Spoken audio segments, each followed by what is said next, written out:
Others Christmas planning.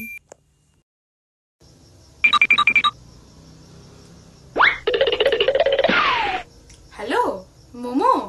হ্যাঁ রে বল। সামনেই তো 25 ডিসেম্বর, তাহলে এটা প্ল্যান করা হোক। অবভিয়াসলি, তাহলে পার্ক স্ট্রিট যাওয়া হোক। তাহলে সবাইকে বলে ফাইনাল করে দিচ্ছি, ঠিক আছে? ওকে, দেন কিসে করে যাব? গাড়ির কার্ডটা তো আছে, আবার কি। ওকে, তাহলে 25 December park street final. Ours Christmas planning.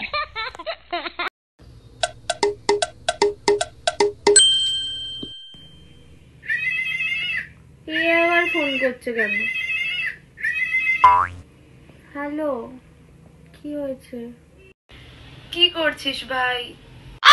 এই তো লোক পার্ক স্ট্রিট যাচ্ছে, আমি বসে বসে তার ভিডিও দেখছি। তাহলে আমরাও পার্ক স্ট্রিটে একটু ঘুরে আসি নাকি? Park street? তুই জানিস পার্ক স্ট্রিট কত দূরে? ভাই বাড়ি থেকে একটুও বেরোতে দেয় না, বাবা মেরে বের করে দেবে, অত দূর যেতে হবে না। তো চ তাহলে কাছে পিঠে কোথাও থেকে একটু ঘুরে আসি। 25 ডিসেম্বর বাড়িতে বসে থাকবো। পয়সা নেই ভাই, কোথাও যেতে হবে না। বাবা বলেছে কালকে কেক কিনে এনে দেবে, তুই আর আমি কেক খাবো, তোকে ডাকবো, তুই কেক খেয়ে শুয়ে পড়বো। হ্যাঁ তাহলে তাই কর। আর কি, আমাদের আর এই 25 ডিসেম্বর ঘুমিয়েই নি, তার থেকে ভালো।